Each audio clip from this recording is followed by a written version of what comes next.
नमस्कार दोस्तों, मैं सौरभ एडी वाता गणित ज्ञान में हम सबका स्वागत करता हूं। Linear equations in one variable का ये फोर्थ लेक्चर है। इस फोर्थ लेक्चर में हम लोग कुछ प्रैक्टिकल एप्लीकेशंस देखेंगे based on linear equations in one variable.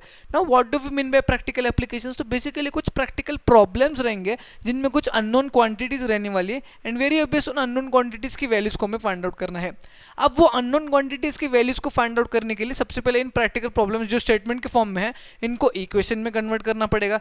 Equation में कन्वर्ट करने के बाद इन इक्वेशंस को सॉल्व करना पड़ेगा। उससे आपको वेरिएबल की वैल्यू फाइंड आउट करनी पड़ेगी। उसके बाद आपको वेरीफाई करके बताना है कि जो अननोन क्वांटिटी है उसकी क्या आपकी वैल्यू आ चुकी है।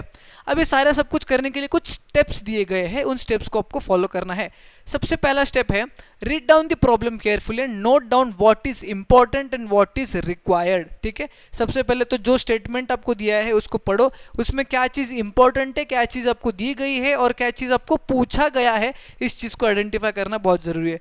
Denote the unknown values, denote the unknown values by some variable से X Y P Q etcetera. जो भी अननोन वैल्यूज है, जिनकी वैल्यूज फाइंड करना है आपको, जिसका वैल्यू फाइंड करना है, उनको आप वेरिएबल से जो है, अगेन वेरिएबल का स्पेलिंग गलत हो गया, वेरिएबल से डिनोट कीजिए। X Y Z P Q A B C D किसी भी वेरिएबल से आप डिनोट कर दीजिए। आगे translate the statement of the word problem step by step to the mathematical statement. ठीक है, जो भी आपका प्रॉब्लम में स्टेटमेंट के थ्रू जो दिया है उसको आप मैथमेटिकल स्टेटमेंट यानी कि इक्वेशन में ट्रांसलेट कर दीजिए। अगला स्टेप कहता है look for the quantities that are equal and write down the equation by writing appropriate expressions for this quantities. Equation लिखा आपने, solve the quantities for the unknown. अब यूजिंग द मेथड, जो मैंने मेथड आपको पिछले part में पढ़ा है उनमें से किसी भी एक मेथड को यूज करना है और इस इक्वेशन को सॉल्व करना है और आंसर को फाइंड आउट करना है। लास्ट में check whether the solution satisfy the condition given in the problem और नॉट। जो वैल्यूज अपने फाइंड आउट की है, एक्स की वैल्यू, ए की वैल्यू, बी की वैल्यू, पी की वैल्यू, क्यू की वैल्यू, वो वैल्यू सही है या नहीं वो तभी पता चलेगा जब आप उस इक्वेशन में डालोगे जो आपने इक्वेशन यहाँ पे क्रिएट किया था। और अगर वो इक्वेशन सेटिस्फाई कर रहे हो उस वैल्यू को, इसका मतलब आपने जो फाइंड आउट किया उसकी वैल्यू जो है वो सही रहने वाली है। ये स्टेप्स की मदद से दो क्वेश्चंस को सॉल्व करके बताऊंगा और स्टेप बाय स्टेप करके बताऊंगा। तो चलिए देखते सबसे पहला क्वेश्चन। क्वेश्चन को ध्यान से पढ़िएगा और एक बार में समझ में नहीं आते तो मल्टीपल टाइम्स पढ़िएगा, बट क्वेश्चन को समझना बहुत इंपॉर्टेंट है। क्वेश्चन में दिया है the length of a rectangle is 6 metre less than 3 times its breadth. ठीक है, ये थोड़ा सा सर के ऊपर से जा रहा है। आगे find the dimensions of the rectangle if its perimeter is 148 meter. सबसे पहले ये क्वेश्चन का सेकंड पार्ट पढ़ने से मुझे इतना समझ में आया कि गिवन दिया है मेरे को कि पेरीमीटर ऑफ जो रेक्टेंगल है, पेरीमीटर जो दिया है वो मुझे 148 मीटर दिया है। ठीक है, और जो मुझे फाइंड आउट करना है उन्होंने बोला डायमेंशंस को फाइंड आउट कीजिए। किसको फाइंड आउट करना है? डायमेंशंस यानी लेंथ की वैल्यू और ब्रेड्थ की वैल्यू मुझे फाइंड आउट करनी है। ठीक है, अब लेंथ और ब्रेड्थ का एक रिलेशन दिया है एक स्टेटमेंट के फॉर्म में और यही स्टेटमेंट को डिकोड करके इक्वेशन बनाना है हमें। ठीक है, सबसे पहले इक्वेशन को, वो जो स्टेटमेंट है उसको मल्टीपल टाइम्स पढ़िए। The length of the rectangle is 6 metre less than 3 times its breadth. ठीक है, अब यहाँ पे इज का वापर हुआ है, लेस देन का वापर हुआ है, 3 टाइम्स का वापर हुआ है, बहुत सारी चीजें हैं, बट इतना मुझे पता चला कि लेंथ जो है वो ब्रेड्थ से रिलेट किया गया है। इसीलिए सबसे पहले स्टेप में मैं ब्रेड्थ को जो है वो एक वेरिएबल से कंसिडर करता हूं। तो मैं लिखता हूं यहाँ पे let the breadth of the rectangle be X. ठीक है, क्या लूंगा मैं उसको? एक्स। ब्रेड्थ को मैंने क्या कंसिडर किया? एक्स। तो लेंथ क्या होने वाला है मेरा? लेंथ क्या होने वाला है? यहां पे देखो बोला है लेंथ ऑफ रेक्टेंगल इज यानी equal to 6 metre less. 6 metre less यानी किसी में से तो 6 जो है वो कम है। 3 times its breadth, 3 times breadth यानी 3 इंटू ब्रेड्थ। ब्रेड्थ की वैल्यू क्या है? एक्स। 3 इंटू एक्स यानी कितना? 3x, यानी कि मेरा यहाँ पे आएगा 3x, यानी कि लेंथ की वैल्यू है 3x माइनस 6, ब्रेड्थ की वैल्यू है x। इतना समझ में आ गया?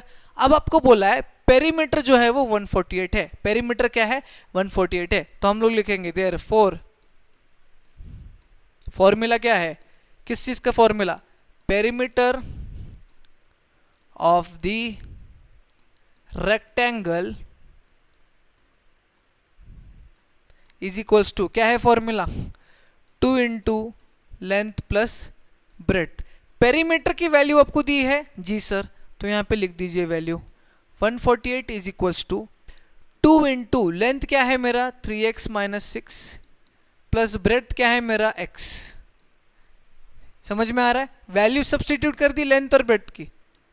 148 is equals to 2 into 3x plus x is 4x minus 6। ठीक है, अब मैंने आपको पढ़ाया था ट्रांसपोजिशन मेथड। ठीक है, ये 2 यहाँ पे इस पूरे टर्म से मल्टीप्लीकेशन में यहाँ पे आके क्या हो जाएगा, वो डिवाइड हो जाएगा, तो वो बन जाएगा 148 upon 2 is equals to 4x minus 6 is equals to क्या बन जाएगा 4x माइनस 6। ठीक है, आगे देखो 2 1 ज़ा 2, 2 7 ज़ा 14, 2 4 ज़ा 8, यानी कि 74 is equals to 4x minus 6 आया है। क्या आया है? 74 is equals to 4x minus 6। क्या मैं इस चीज़ को ऐसे लिख सकता हूँ 4x minus 6 is equals to 74?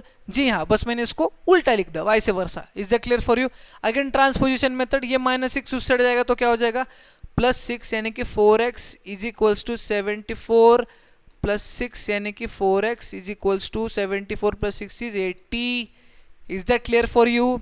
Okay, अब यहाँ पे x को ये 4 क्या है मल्टीप्लीकेशन में, वहां पे जाके क्या होएगा ट्रांसपोज होके मल्टीप्लीकेशन का हो जाएगा डिवीजन। यहाँ पे 4 अगर मल्टीप्लीकेशन में नीचे जाके डिवीजन हो जाएगा तो 80 डिवाइडेड बाय 4 बन जाएगा। 4 1 ज़ार 4 2 ज़ार 8, यानी कि x की वैल्यू 20 आ चुकी है। x क्या था आपका? x क्या था आपका? ब्रेथ, यानी कि आपका ब्रेथ की वैल्यू आई है 20 मीटर।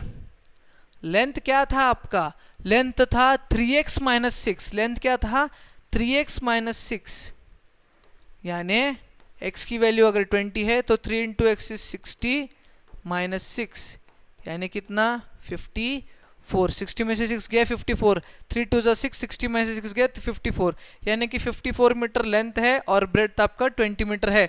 अब अगर आपको वेरीफाई करना है, वेरीफाई, तो पेरीमीटर कितना दिया आपका 148, यहाँ से वेरीफाई कीजिए 2 into l plus b, 2 into l is आपका 54 प्लस बी इज आपका 20,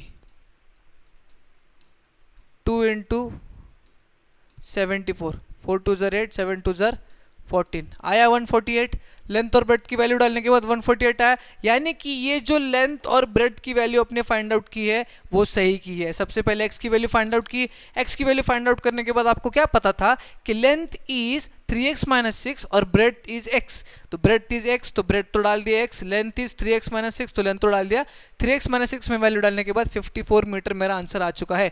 is that clear for you? जो भी मैंने स्टेप्स आपको बताए थे सारे स्टेप्स को मैंने यहाँ पे अप्लाई किया है और कुछ इस प्रकार से वो उसका सोल्यूशन निकलता है। एक और क्वेश्चन बताता हूँ ताकि आपका बचा कुचा जो डाउट है वो भी क्लियर हो जाएगा। नेक्स्ट क्वेश्चन को भी ध्यानपूर्वक शांति से मल्टीपल टाइम्स पढ़ेंगे ताकि क्रिस्टल क्लियर हो जाए दिमाग में। क्वेश्चन कहता है ना क्लास ऑफ 35 स्टूडेंट्स, 35 बच्चों के स्टूडेंट्स का क्लास है जिसमें number of girls is 2/5 the number of boys, find the number of boys in the class. किसके नंबर फाइंड करना है?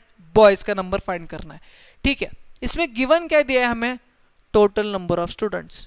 तो मैं यहां लिखता हूं जो गिवन है उसको सबसे पहले लिखा, total number of students is equals to कितना है 35। ठीक है, फाइंड क्या करना है? Number of boys. ठीक है, तो मैं यहाँ पे लिखता हूं नंबर ऑफ बॉयज को क्वेश्चन मार्क। ठीक है, आगे क्वेश्चन का पहला स्टेटमेंट पढ़ो, in the class of 35 students, यहां से this is important, the number of girls is 2/5 the number of boys, number of girls is, अब number of girls is 2/5 the number of boys। अब girls को boys के number से relate किया है और अननोन वैल्यू भी हमारा नंबर ऑफ बॉयज ही है, तो मैं सबसे पहले कंसिडर करूंगा let the number of boys be x। कितने बॉयज है हमारे पास? x। ठीक है, अब नंबर ऑफ गर्ल्स की वैल्यू क्या है बताइए, क्या आने वाली है? Number of girls is equals to, बोला यहां पे number of girls is equal to 2/5 यानी कि 2/5 of the number of boys, of यानी into number of boys is x, यानी कि number of girls is 2/5 x। ठीक है, ये क्या हो गए? आपके गर्ल्स हो गए। ये क्या हो गए? आपके गर्ल्स हो गए 2/5x, आपके बॉयज हो गए x। अब टोटल स्टूडेंट्स यानी क्या होता है? टोटल स्टूडेंट्स यानी कि जिसमें बॉयज भी है गर्ल्स भी है, ठीक है। Total students is equals to number of boys plus number of girls. Is that right? जी हाँ। टोटल कितना दिया आपको? 35। 35 is equal to number of boys कितना है आपका? x plus number of girls कितना है? 2/5x या फिर 2x/5, ठीक है। ये आपका इक्वेशन आया है, इसको सॉल्व करिएगा, x की वैल्यू मिल जाएगी, x यानी नंबर ऑफ बॉयज आपको मिल जाएंगे। चलिए फाइंड आउट करते हैं। फाइंड आउट करने के लिए सबसे पहले तो हमें यहाँ पे इसका 1 एलसीएम मेथड से 5 into x is 5x plus 1 into 2x is 2x upon 1 into 5 is 5।